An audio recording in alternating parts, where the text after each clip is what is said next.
Hi everyone, कैसे हो आप सभी लोग। आई होप आप लोग अच्छे होंगे। मैं हूं राहुल जयसवाल एंड स्वागत करता हूं आप सभी का एक बार फिर हमारे यूट्यूब चैनल JR ट्यूटोरियल्स में। फ्रेंड्स, आज अगेन आपके सामने एक मोस्ट इंपॉर्टेंट हिस्ट्री का लेक्चर वीडियो लेकर आ चुका हूं दोस्तों, जिसमें आज के दिन हम लोग पढ़ने वाले हैं हमारे 9th स्टैंडर्ड के लिए हिस्ट्री सब्जेक्ट का, जो हमने एक न्यू चैप्टर की शुरुआत की थी ऑलरेडी दोस्तों, जिसका नाम है chapter number 7 science and technology. तो आज हम इस पर्टिकुलर चैप्टर का लेक्चर नंबर 5 आपके लिए लेकर आ गए हैं, जो कि अगेन एक बहुत ही ज्यादा इंपॉर्टेंट लेक्चर वीडियो होने वाला है। तो दोस्तों, आपको याद दिलाना चाहूंगा, इसके पहले हमने टोटल 4 लेक्चर इस चैप्टर का ऑलरेडी कंप्लीट कर लिया है, और उस चैप्टर के अंदर, उस लेक्चर्स के अंदर हमने ऑलरेडी बहुत सारी चीजें कवर की है। जैसे कि हमने स्टार्टिंग में बताया था कि रिएक्टर्स क्या होता है, न्यूक्लियर रिएक्टर्स क्या होते हैं। तारापुर का एग्जांपल दिया था, one of the oldest nuclear power plant in India, जो कि तारापुर में है, तारापुर महाराष्ट्र में है। तो ये मैंने बताया था। फिर हमने आपको मिसाइल्स के बारे में बताया, डॉक्टर APJ अब्दुल कलाम का क्या योगदान था वो हमने बताया, और उस प्रकार के टेलीकम्युनिकेशन सर्विस, टेलेक्स सर्विस क्या होता है, ये सभी चीज हमने लेक्चर नंबर 4 तक कंप्लीट कर लिया है। तो अगर आपने लेक्चर्स नहीं देखे, जाके देख लो यार, बहुत मजेदार चैप्टर है। हिस्ट्री के अंदर आप साइंस एंड टेक्नोलॉजी के बारे में पढ़ रहे हो यार, तो मजेदार तो होगा ही ऑब्वियसली। तो जाके देख लेना अगर आपने नहीं देखा है। साथ में प्लेलिस्ट को चेक कर सकते हो, प्लेलिस्ट में आपके बाकी सब्जेक्ट्स के पूरे लेक्चर वीडियोस अवेलेबल है। साइंस मैथ्स पूरा कंप्लीट हो चुका है। हिस्ट्री, ज्योग्राफी, पॉलिटिकल साइंस जो है वो ऑलमोस्ट 70% से ज्यादा कंप्लीट हो चुका है। देर किस बात की है, जाओ, बहुत सारे वीडियोस अवेलेबल है हमारे चैनल के ऊपर, पढ़ाई करो अच्छे से। और क्या चाहिए दोस्तों, हम हैं आपके लिए यहाँ पे, टेंशन बिल्कुल लेने की जरूरत नहीं है। साथ में 2 और चैनल है, JR टॉक्स, जिसमें आपको मोटिवेशन और करियर गाइडेंस के वीडियो मिल जाएंगे, तो JR टॉक्स को भी जाके देख लेना। JR व्लॉग से हमारा व्लॉगिंग चैनल, उसको भी देख सकते हो। और इंस्टाग्राम पे अगर अभी तक आपने फॉलो हमें नहीं किया है तो प्लीज फॉलो कर लेना। वहां पे आप कुछ पर्सनल चीजें पूछ सकते हो, मैसेज कर सकते हो, या फिर लाइव इंटरेक्शन में शामिल हो सकते हो। ठीक है, शुरुआत करें आज के इस वीडियो की। चलिए, तो लेक्चर नंबर 5 में हमारा बचा क्या है। आज का टॉपिक सबसे पहले हम लोग को क्या पढ़ना है, सबसे पहले हम लोग बात करेंगे दोस्तों मोबाइल के बारे में। क्योंकि देखो, आपको याद होगा कि प्रीवियस लेक्चर में हमने कम्युनिकेशन स्टार्ट किया था। कम्युनिकेशन मतलब क्या होता है, एक ऐसा जरिया जिसके हेल्प से हम एक दूसरे से बात कर पाए। क्योंकि अगर हम पुराने जमाने का मतलब 200-300 साल पहले की बात करें, तो सिर्फ एकमात्र जरिया होता था कम्युनिकेशन का, जो कि था सामने सामने होकर बात करना, या फिर कुछ चिट्ठी लिखना, खत लिखना। हम लोग चिट्ठी लिखते थे, वो कबूतर के माध्यम से या फिर कोई पोस्टमैन रहेगा उसके माध्यम से भेजा जाता था। यानी कि ये बहुत ज्यादा ओल्ड टेक्निक माना जाता है। लेकिन आज का डेट इतना एडवांस हो गया, आज आप देखोगे तो आपको मैसेज पहुंचाना है, या फिर कुछ भी सामान पहुंचाना है, या फिर किसी से बात करनी, अपनी आवाज पहुंचाना, या फिर आप नॉर्मली फेस टू फेस भी बात कर सकते हो वीडियो कॉल के थ्रू। मतलब इतना एडवांस टेक्नोलॉजी आज का आ चुका है। तो कहीं ना कहीं उस एडवांस टेक्नोलॉजी के पीछे किसका रोल है, साइंस एंड टेक्नोलॉजी का ही हाथ है। और साइंस एंड टेक्नोलॉजी इतना ज्यादा डेवलप हो चुका है, इसी वजह से आज हमारा काम इतना आसानी से हो जाता है, और हम एक दूसरे से बहुत दूर होते हुए भी लोगों से अच्छे से बात कर पाते हैं, और वीडियो कॉल पे भी बात कर पाते हैं। तो सो मेनी टेक्निक्स। तो हम बात करेंगे मोबाइल। तो नॉर्मली मोबाइल की अगर मैं बात करूं यहां पे, तो 1994 में, ठीक है, मोबाइल जो है 1994 में अगर हम मोबाइल सर्विस की बात करें, यहां पे इंडिया में सबसे पहले स्टार्ट हुआ था। यानी कि उसके पहले तक मोबाइल नाम का कोई चीज नहीं हुआ करता था। कब की बात कर रहा हूं मैं, 1994। वो भी डेट अगर आपको याद रखना है तो 22 अगस्त का जो डेट है ये आपको याद रखना है। और इसी दौरान जो है आपका फर्स्ट मोबाइल जो सर्विस है वो हमारे इंडिया में जो है वो स्टार्ट हुआ होगा। और उसके पहले तक लोग टेलीफोन वगैरह यूज करते होंगे। जैसे कि आप जानते हो, डायल वाला टेलीफोन होता था, वो चक्री गोल गोल घुमाओ, नंबर डायल करो, तब फोन लगता था। ठीक है ना, एक ही जगह पे आपको खड़े होकर बात कर सकते हो जहां पे फोन रहेगा। आज के डेट में मोबाइल है, कहीं पे भी लेके निकल जाओ यार, वॉशरूम में लोग बैठ के बात करते हैं, है कि नहीं। ठीक है ना, तो यार ये सब चीज पॉसिबल हुआ because of the mobile phone. तो मोबाइल जो उस टाइम पे आया था, तो उस टाइम पे जो कीमत थी मोबाइल की, आप जान के हैरान हो जाओगे, 45,000 रुपया। आज के डेट में बहुत होता है यार, 45,000 में तो अच्छे खासे फोन आ जाते हैं आजकल। लेकिन सोचो यार, पहले के जमाने में फोन कौन सा आया, वो डब्बा वाला फोन आया। सबसे पहला जो फोन आया होगा वो छोटा सा डब्बा वाला फोन आया होगा। I don't know which company का था, लेकिन आया था। तो उसका कीमत कितना था, 45,000। तो सोचो यार, जो एकदम अमीर व्यक्ति होगा उस जमाने में, 95-94 का टाइम की मैं बात कर रहा हूँ, उस जमाने में जो सबसे रिच पर्सन होगा वही ये फोन को अफोर्ड कर सकता होगा। तो कुछ लोग, गिने चुने लोग के पास ये था। और एक और मजेदार चीज ये है ना कि ये 45,000 का फोन के होने के बावजूद इसका जो कॉलिंग रेट था वो था 17 रुपीज पर मिनट। यानी कि अगर आपको किसी से 1 मिनट बात करना है तो आपको 17 रुपया देना पड़ेगा। आज आप अपने दोस्तों से, ठीक है ना, घंटों तक बात करते हो कि नहीं बात करते हो, ठीक है ना, मजा आता होगा बात करने में। तो आपको पता चलता है बिल आता है आपका, नहीं पता चलता, क्योंकि हमारे जो प्लान है आज, जो भी हम लोग सिम कार्ड यूज करते हैं, जो भी कंपनी का, उसके प्लान्स बहुत सस्ते हैं। नॉर्मली हम लोग अगर मंथली 2 मंथ का एक ही बार रिचार्ज मारते हैं, हम लोग 300-400 रुपीज का रिचार्ज मार देते हैं। 2 महीने का छुट्टी, कंटिन्यूस इंटरनेट भी मिलता है, कंटिन्यूस अनलिमिटेड कॉलिंग्स भी मिलते हैं। यानी कि हमें बिल्कुल फर्क नहीं पड़ता कि हम कितना बात करते हैं। लोग घंटे घंटे, 3-3, 4-4 घंटे लोग कंटिन्यूसली बात कर लेते हैं। ठीक है ना, मम्मी का, मौसी का फोन आ गया, बात करने लगी। ठीक है ना, ऐसा होता है नॉर्मली, लोग गांव वगैरह में बात करते हैं। ठीक है ना, अपने रिलेशनशिप वाले से बात करते हैं। तो यार ये सब चीजें कॉमन है। लेकिन आज हमको ऐसा लगता है कि यार कितना इजी है बात करना, लेकिन उस जमाने में सिर्फ आपको 1 मिनट बात करने के लिए 17 रुपए देने पड़ते थे।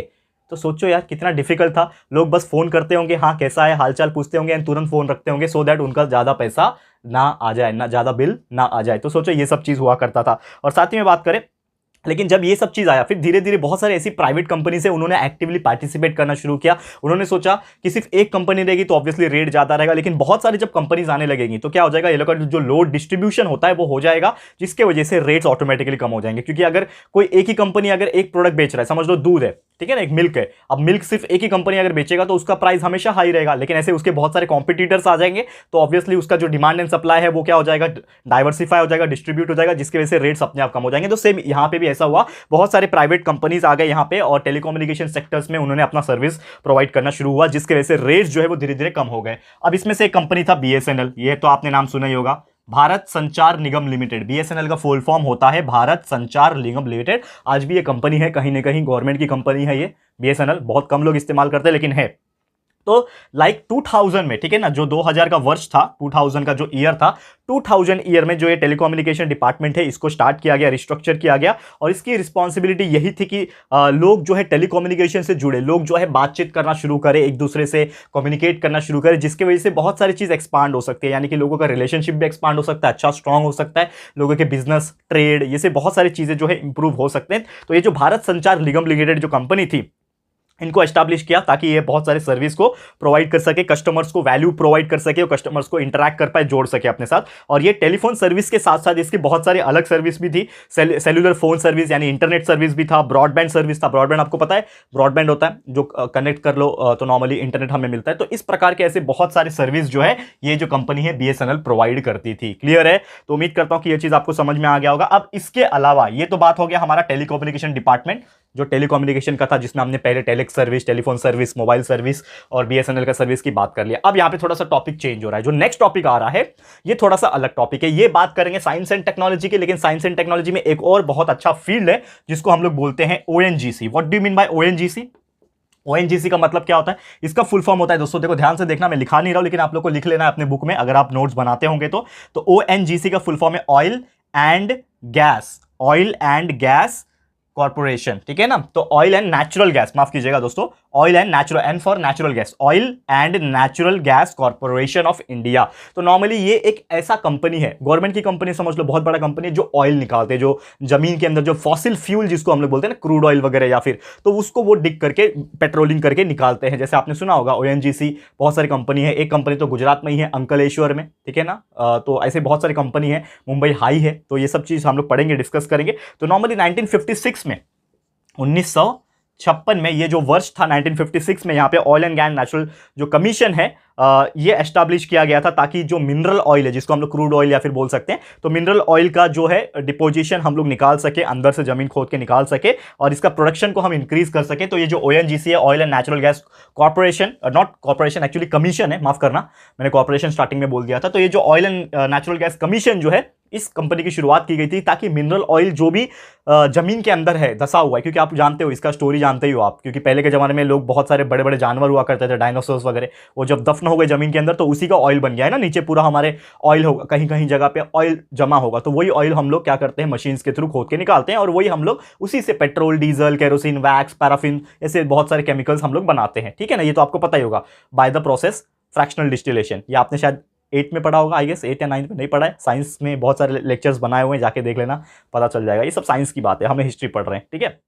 ओके तो बहुत सारे ऐसे जगह भी थे दोस्तों जिसमें नॉर्मली ये जो मैं बात कर रहा हूं ड्रिलिंग प्रोसेस की, इसकी शुरुआत की गई। तो जैसे कि एक जगह है आसाम में, तो आसाम में डिगबॉय करके एक जगह है, ये आप सर्च कर लेना, ठीक है। तो डिगबॉय करके जगह है जहां पे नॉर्मली इस चीज की शुरुआत की गई थी। और ये जो ड्रिलिंग प्रोसेस है, जिसके हेल्प से जो क्रूड ऑयल बोल सकते हो या फिर जो हम लोग नॉर्मली नेचुरल ऑयल बोलते हैं, उसको निकाला जाता था। लेकिन इसके अलावा डिगबॉय जो आसाम है, इसके अलावा गुजरात में एक जगह है जिसको हम लोग बोलते हैं अंकलेश्वर, जो कि सूरत, जो आपको बहुत फेमस जगह है, आपको पता होगा, इसके आसपास ये जगह है अंकलेश्वर, जिसमें वापस से नेचुरल डिपॉजिट्स, जो मिनरल डिपॉजिट्स है वहां पे मिले और इसके थ्रू वहां पे एक ओएनजीसी कंपनी, यानी कि जो ऑयल एंड गैस जो नेचुरल कॉर्पोरेशन जो कमीशन जो कंपनी है, उसकी शुरुआत की गई थी अंकलेश्वर में। और आज एक one of the PSU, public sector undertakings में शामिल किया जाता है, उसको बहुत अच्छी कंपनी माना जाता है जिसमें निकाला था। लेकिन इसके अलावा गुजरात में एक और जगह है जिसको हम लोग बोलते हैं गल्फ ऑफ खंबट, ठीक है ना। ये भी आपने सुना होगा नाम, गल्फ ऑफ खंबाट। तो यहाँ पे भी नेचुरल डिपॉजिट्स मिले, वहां पे भी इस कंपनी का जो सेटअप है वहां पे लगा हुआ है, जिसके हेल्प से जो कंपनी है ड्रिल करती है और जो नेचुरल डिपॉजिट जो है उसको निकालने की कोशिश करती है। ठीक है, फिर आया 1974 का टाइम। तो 1974 में मुंबई में एक बहुत फेमस जगह है जिसको आप जानते होंगे अगर आप मुंबई के आसपास रहते हो, मुंबई हाई। तो मुंबई हाई एक बहुत ज्यादा फेमस जगह है जहां पे समुंदर के अंदर से ही ड्रिलिंग किया जाता है, शिप के ऊपर से, यानी समुंदर के ऊपर शिप होंगे, शिप से ड्रिलिंग किया जाता है समुंदर के अंदर बहुत गहराई तक, और वहां से उसको ड्रिल करके जो समुंदर के अंदर जो जमीन होती है वहां से उसको वहां तक ड्रिल करके ऑयल को निकाला जाता है। तो वो जो जगह है मुंबई हाई।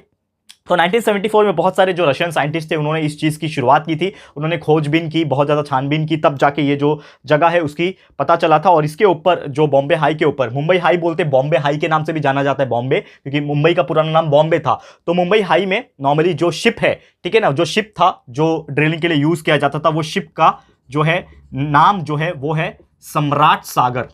ठीक है, सागर सम्राट बोल लो या फिर सम्राट सागर, सम्राट सागर, सागर सम्राट, ये शिप का नाम था। एंड नॉर्मली वो शिप है ना उसको ड्रिल शिप कहते थे। ड्रिल शिप क्यों कहते थे? क्योंकि वो पैसेंजर शिप नहीं होती थी, उसके ऊपर लोग बैठ के जा नहीं सकते थे, जाने के लिए थोड़े बहुत लोग जाते थे, लेकिन मेन काम क्या है? ड्रिल शिप करना, यानी ड्रिल करना। तो ये इसका काम था। और सागर सम्राट, ठीक है ना, सागर सम्राट नाम का जो है वो शिप था। ठीक है, मैं यहां पे वापस से करेक्ट करके लिख देता हूं, मैंने उल्टा लिखा था। तो सागर सम्राट नाम का वो शिप था जिसमें ड्रिलिंग किया जाता था, जिसके हेल्प से जो मुंबई हाई है वहां पे निकाला जाता था। और 1975 में मिनरल ऑयल और नेचुरल गैस, इस प्रकार की बहुत सारी चीजें जो है वो निकाली जाने लगी थी उस पर्टिकुलर एरिया से। और लगभग अगर हम बात करें उसके बाद लगभग 85,000, माफ करना 8,500 जो ऑयल के कुएं होते हैं ना, ऑयल वेल्स, वहां पे कंस्ट्रक्ट किए गए और वहां से ऑयल निकालने जाने लगे। उसके अलावा अगर हम बात करें कि 33 नेचुरल गैस, 33 नेचुरल गैस के ऑयल, नेचुरल गैस के वेल वहां से निकाले जाने लगे। यानी कि इतने सारे ऑयल वेल्स, इतने सारे नेचुरल गैस के जो सोर्सेस थे वहां से ऑयल और नेचुरल गैस दोनों निकाले जाने लगे। और लगभग अगर हम बात करें पूरे टोटल मिनरल ऑयल प्रोडक्शन का 38% हिस्सा, पूरे टोटल मैं बात कर रहा हूं मिनरल ऑयल का जो भी प्रोडक्शन होता है हमारे पूरे कंट्री के अंदर, पूरे कंट्री के अंदर जितने भी मिनरल ऑयल प्रोड्यूस होते हैं उसमें से 38% हिस्सा कौन सप्लाई करता है? ये सप्लाई करता है आपका, कहां गया, that is Mumbai high, this portion. ठीक है ना, यहां पे ये वाला पोर्शन, यानी मुंबई हाई जो जगह है वहां से 38% मिनरल ऑयल प्रोड्यूस होता है पूरे कंट्री का। और एक और मजेदार बात यह है कि लगभग हमारे पूरे कंट्री का जितना भी क्रूड ऑयल है, क्रूड ऑयल जिससे पेट्रोल डीजल बनता है, तो पूरे कंट्री का लगभग दोस्तों 14% जो क्रूड ऑयल है, जो कच्चा तेल हम लोग बोलते हैं जिससे पेट्रोल डीजल बाकी चीजें बनाई जाती हैं, वो 14% पूरे देश का क्रूड ऑयल कहां से निकलता है? अगेन मुंबई हाई से निकलता है। यानी कि कितना ज्यादा बड़ा और कितना ज्यादा एफिशिएंट है ये मुंबई हाई, और वहां पे ओएनजीसी का सेटअप है ये करवाते हैं और ये ऑयल और नेचुरल गैस को निकालने में हेल्प करते हैं। क्लियर है? तो उम्मीद करता हूं कि ये चीज आपको समझ में आ गया होगा। एक आखिरी टॉपिक, एक लास्ट टॉपिक है इस चैप्टर का, वो हम लोग डिस्कस कर लेते हैं, जिसका नाम है रेलवे एंड टेक्नोलॉजी। तो रेलवे क्या है सब जानते हैं, बच्चा बच्चा जानता है, क्योंकि आप सभी में से बहुत सारे ऐसे लोग होंगे या फिर सभी लोग होंगे जिन्होंने अपने लाइफ में कम से कम ट्रेन में तो सफर किया होगा। ठीक है ना, तो ट्रेन जो ट्रैवलिंग होता है नॉर्मली बहुत ईजी होता है, बहुत ही कन्वीनियंट होता है, बहुत ही एफिशिएंट होता है, बहुत ही सस्ता होता है और कम समय में हमें ज्यादा डिस्टेंस भी पहुंचा देता है। लेकिन ये जो रेलवे टेक्नोलॉजी है इसका इस्तेमाल हम मॉडर्न इंडिया जो है बहुत अच्छी तरीके से यूज कर रहा है। इसकी हिस्ट्री अगर थोड़ा सा मैं डिस्कस करूं, इसकी शुरुआत की गई थी ब्रिटिश द्वारा, मुंबई से ठाणे सबसे पहली ट्रेन चली थी, आप सब जानते हो रेलवे की हिस्ट्री। ठीक है ना, उसके बाद धीरे धीरे हमने टेक्नोलॉजी को सीखा, खुद ही इंजिन बनाने लगे। हमने प्रीवियस चैप्टर्स में भी एक्सप्लेन किया किस प्रकार रेलवे इंजिन बनने लगे हमारे इंडिया में, चेन्नई वगैरह में। तो ये सब चीज से क्या हो गया कि जब टेक्नोलॉजी आने लगी, धीरे धीरे टेक्नोलॉजी बढ़ती गई, तो हमारी इंजन जो थी वो भी डेवलप होने लगी। पहले के जमाने में जो ट्रेन थी वो काफी स्लो चलती थी, स्टीम इंजन हुआ करता था, कोयले पे चलता था। आज देखो इलेक्ट्रिक ट्रेन आ गई, डीजल ट्रेन आ गई है, बहुत सारे ऐसे एडवांस ट्रेन आ गई है जो पहले बहुत ज्यादा टाइम लेती थी पहुंचाने के लिए, आज वो सुपर फास्ट हो गई है, बहुत जल्दी पहुंचा देती है। ठीक है ना, एसी ट्रेन हो गए, क्योंकि ट्रेन के अंदर भी एसी पहले के जमाने में कुछ होता नहीं था ऐसा। तो यानी बहुत सारी टेक्नोलॉजी आ गई जिसके हेल्प से हम एक से लेकर दूसरे जगह बहुत ईजिली ट्रैवल कर पाते हैं, सामान को एक जगह से दूसरे जगह पहुंचा पाते हैं। गुड्स ट्रेन, मालगाड़ी आपने नाम सुना होगा, तो एक पैसेंजर ट्रेन होती है जिसमें इंसान लोग बैठ के जाते हैं एक जगह से दूसरी जगह, बड़े बड़े डिस्टेंस, हमें चलो बहुत दूर जाना है, हमें घूमने जाना है या फिर किधर पे भी जाना है, अपने रिलेटिव्स के पास जाना है, हमें गांव जाना है, शहर जाना है, कहीं पे भी जाने के लिए हम ट्रेन का इस्तेमाल कर सकते हैं। अगर हमें कोई सामान भेजना है, मालगाड़ी होती है, कंपनी अपना सामान जो है, बड़े बड़े ट्रक्स, बड़े बड़े शिप्स, बड़े बड़े ऑटोमोबाइल्स यानी व्हीकल्स जो होते हैं, उसके अलावा खाने पीने के सामान, कॉटन, कपड़े, ये सभी चीज कहीं ना कहीं सब कहां पे जाते हैं दोस्तों, ये मालगाड़ी के थ्रू तो जाते हैं देश के कोने कोने तक। तो कहीं ना कहीं हमारे देश के डेवलपमेंट में इस रेलवे का अपना बहुत बड़ा योगदान है। और खासकर अगर मैं आपको कुछ इंपॉर्टेंट चीज बताऊं तो हमारे देश में रिजर्वेशन सिस्टम है, आप जानते होंगे कौन सा मैं बात कर रहा हूं, रेलवे का।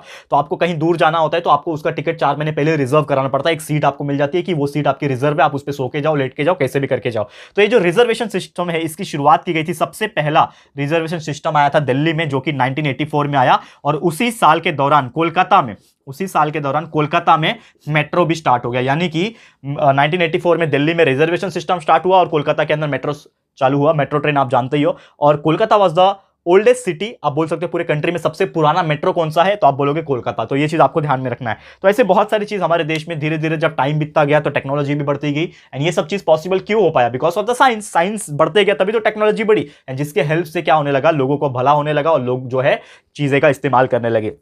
और ऐसे बहुत सारी चीजें हैं, लोग इन्वेस्ट करने लगे, बहुत सारी चीजें होने लगी। फिर उसके बाद गवर्नमेंट भी अपनी तरफ से पैसा डालने लगी, तो ट्रेन्स भी इंप्रूव होते गए, बहुत सारी ट्रेन्स आ गई। आज आप देखो मुंबई की बात करें तो मुंबई में हर 5 सेकंड 10 सेकंड के बाद 1 मिनट के बाद एक लोकल ट्रेन आती है, आपको जहां जाना है आप वहां जा सकते हो। क्लियर है? तो इस प्रकार बहुत सारी चीजें आ गई और धीरे धीरे बहुत सारा टेक्नोलॉजी के थ्रू ये सब चीजें होने लगा अकॉर्डिंगली। क्लियर है? तो उम्मीद करता हूं कि ये चीज भी आपको बहुत ही अच्छी तरीके से समझ में आ गया होगा दोस्तों। तो इसी के साथ हमारा ये जो चैप्टर है दोस्तों ये होता है टोटली कंप्लीट। और बहुत ही इंटरेस्टिंग चैप्टर है जिसमें हमने पूरा का पूरा साइंस एंड टेक्नोलॉजी के अंदर बहुत सारी चीजें हमने डिस्कस कर ली। चाहे मिसाइल की बात करें, चाहे हम टेक्नोलॉजी की बात करें, चाहे वो टेलीकम्युनिकेशन सर्विस मोबाइल्स की बात करें, रेलवेज की बात करें, चाहे हम BSNL सर्विस की बात करें। तो ऐसे बहुत सारी चीजें हैं जो हमने डिस्कस कर दी इस चैप्टर के अंदर। और उम्मीद करता हूं कि आपको एक एक चीज जो बारीकी से हमने एक्सप्लेन किया है वो आपको अच्छी तरीके से समझ में आ गया होगा। तो इसी के साथ आज का जो वीडियो है समाप्त होता है, क्योंकि चैप्टर हमारा कंप्लीट हो गया है। ऐसे ही और भी चैप्टर्स आएंगे जिसमें हम लोग और भी एडवांस टेक्नोलॉजी के बारे में पढ़ाई करेंगे और क्या क्या चीजें हुई, डेवलपमेंट कैसे हुआ और हिस्ट्री क्या क्या हुआ, वो सभी चीज हम बात करेंगे। ठीक है? तो बस आज के लिए इतना ही।